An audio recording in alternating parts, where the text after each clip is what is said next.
What's going on, guys? It's your boy Dino coming at you with another deck profile. Sorry it took so long, but since it's getting close to Thanksgiving, we're going to go with some Pilgrims for you. We're coming at you with a magical Musket deck profile. So let's get this sucker revved up and running. We have, obviously, 3 of our magical Musketeer Caspar. Best monster in the deck. Pretty self-explanatory. If you play Muskets, he's really just an amazing searcher. It's funny when you hit a Pot of Desires with him, as well as your opponent having an Ash, because then the question comes, do you use the Ash on the Caspar, or do you Ash my Pot of Desires? I'm still going to get value. The question is, what do you least like? Up next, we have 3 Magical Musketeer Kid Brave. Better than Pot of Desires, because you only need to discard 1 card instead of banishing 10. Love this guy, and I love the fact, because if you get him, Doc, and Caspar on the board, you can cause an infinite loop, basically, as long as your opponent keeps being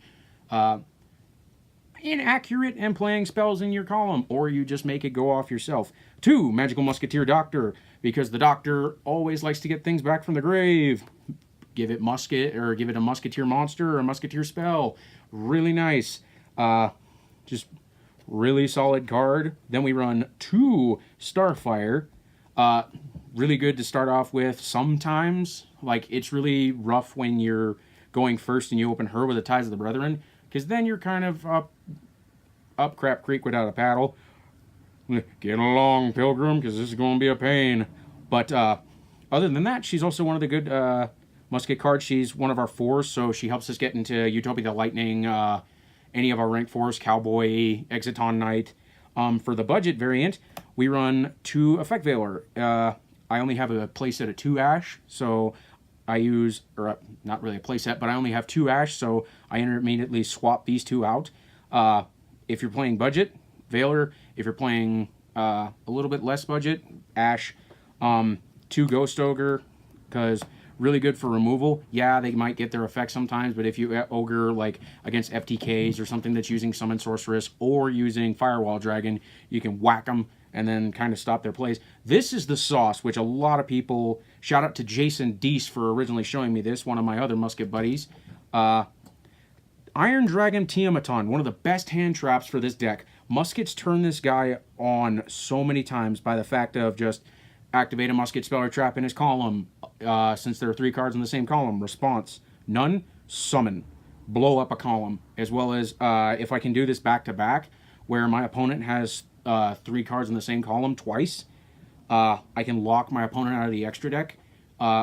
Granted, it locks me out of the extra deck too, but at the same time, like, you have to now deal with me through your main monster zone, which some decks really can't do. They have to get into the extra deck. Plus, the fact that he's just a free body with the deck when he gets turned on is just value. We run, and that is it for the monster lineup.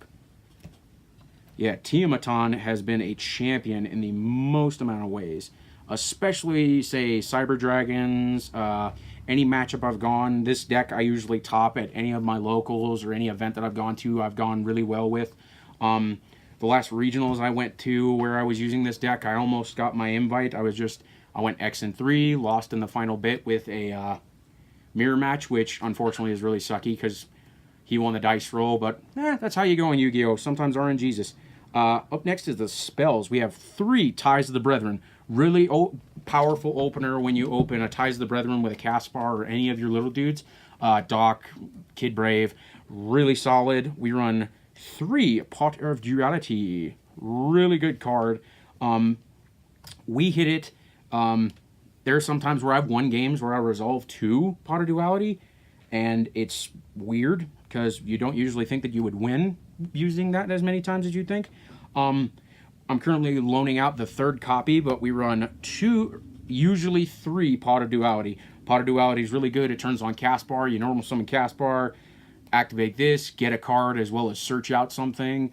Just immediate value. If you basically, Caspar turns this into a +2, which is really good. We then run Scapegoat, because this card's also really good with Muskets, because we don't have a lot of ceiling power right now up until we get that new Link monster, which this deck is pretty easily able to be swapped in with by swapping in the Link monster for a couple of spots.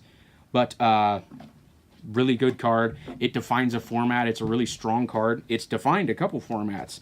But we also have Cross Domination, one of my favorite quick play spells. really good. It tells Boral Sword, tells Boral Guard, tells Boral Load to piss off. Like, them boys are mean and they try and kill a musket. It's like, nope, you ain't doing a damn thing. And then we always like to use it in conjunction with Steady Hands. We run one Steady Hand because it can sometimes be really clunky. Yeah, when the deck first came out, people were thinking, yeah, it's just a boost because it's a free, like, there you go. You turn on a musket, but also doubling its power. You don't, or attack, sorry. And you don't have to waste your, or you don't have to worry about it not being able to attack directly because you're not attacking your first turn. But I like it more as an actual, like, game finisher because the deck doesn't put out as much damage as we want. And that just helps, especially if we can get a hold of it without losing it to a Pot of Desires. Granted, it sucks when it happens, but you never know. Onto the traps after this. And yeah, wanted to give a big shout out. I forget who it was who requested it, but I was really happy that someone wanted to see a Musket deck profile because this is one of my favorite decks ever since it came out. Dinosaurs and Cowboys are like two of my favorite things for Yu-Gi-Oh! Especially as what they came out as an archetype. Dinosaurs are all my favorite, but I also just like Muskets as an archetype as well as the way that they act. It's kind of nice because it's not like playing Paleo where you're just like, no. Your opponent has to sit there and piss themselves because they don't know if you've got a bullet. I call it the shooty dance because it's like in those old westerns where you're shooting at somebody's feet and they're dancing around it. Speaking of dancing around, Dancing Needle.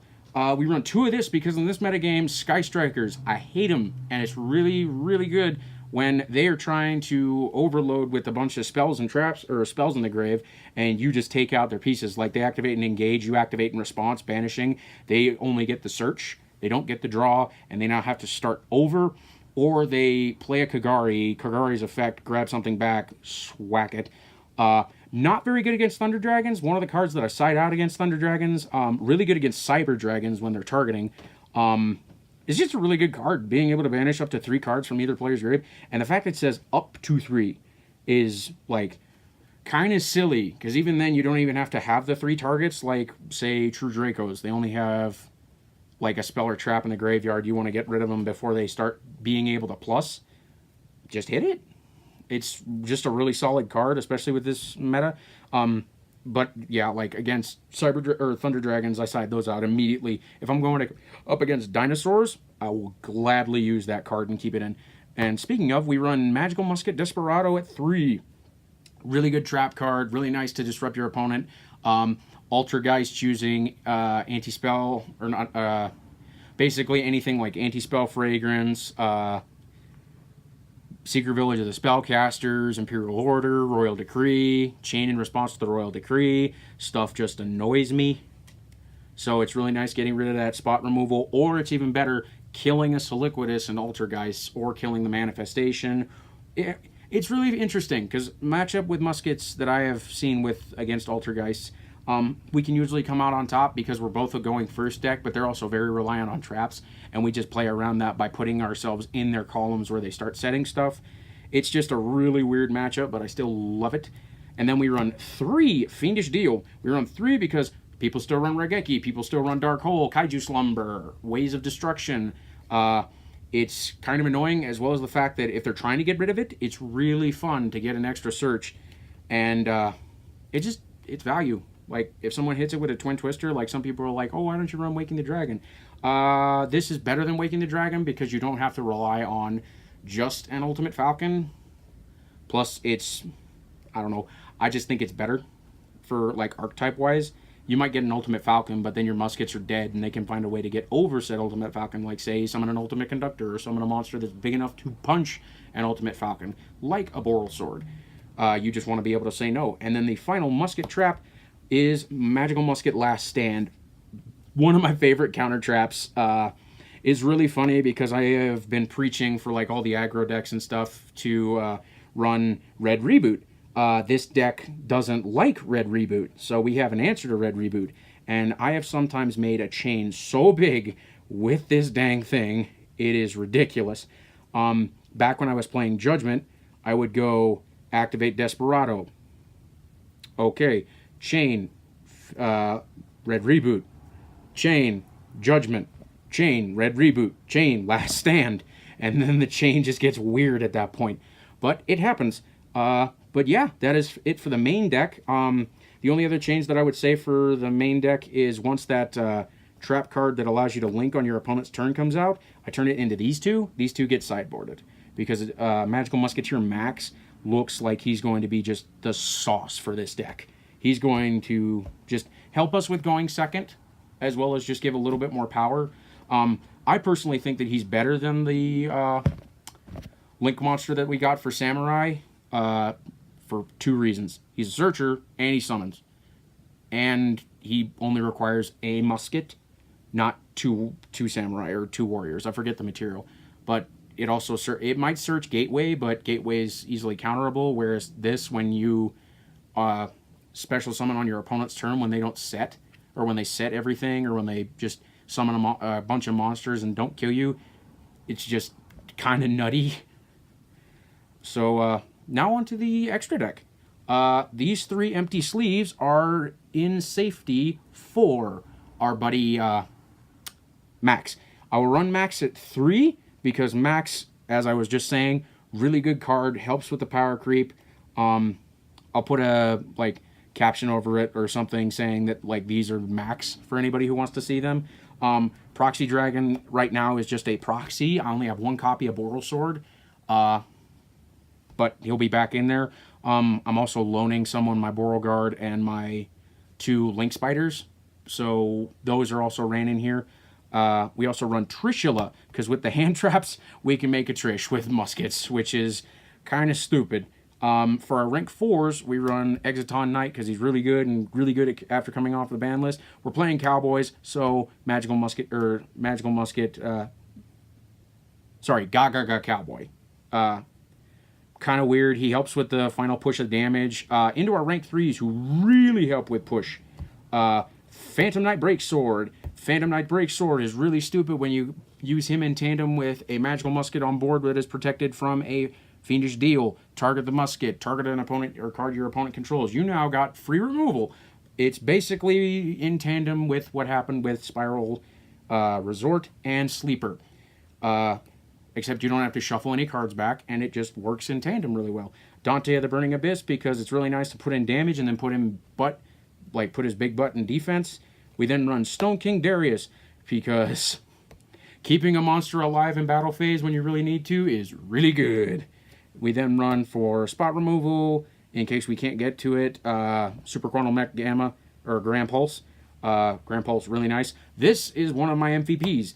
Nightmare Shark. Nightmare Shark has won me so many locals by being the finishing blow, because we're about to, it's about to come to turns, and your opponent is at that little amount of life that you're trying to whittle down. The best example was I had an opponent who I had whittled down to exactly 1,800 attack points, or 1,800 life points, the turn previous, and then it comes to my turn. She had a big board of monsters that I couldn't beat over, and I didn't have any way to get around it. And then I remembered, we run Nightmare Shark. Nightmare Shark, no back row, swing directly, end game. He's just really sneaky, and he can slide in for the win. And then we run Acid Golem. It's really nice being able to get into a rank 3 that is a 3k booty, which by the time we usually get to him, we usually have enough muskets on board. We can keep him alive, as well as finish for final game. It's really nice when you use Cross Domination in tandem with him. Cross Domination, say a Boral Sword. Swing for 3k direct. Well, not even really direct, but you're taking 3k to the face. And it just works out really well. And then for the side deck, that one I will say is for dealer's choice. There are some times where your meta at your locals or at the shop that you're going to be at is kind of 50-50. So it's really up for you. Muskets can accommodate a whole bunch of side deck, like Strike Pack or the Solemn package. They can accompany Twin Twisters, all sorts of just whatever you think that's spicy that can fit in there. Usually it works. Like Reaper targets, always really nice. Running Drolls. They're pretty versatile when it comes to side decking. So that's all I'm going to say with that, is just give it your go. And thank you guys for joining me. And like, comment, and subscribe. And thank you for joining me for another episode of Prime Time, or as this time I could call it, Prime West.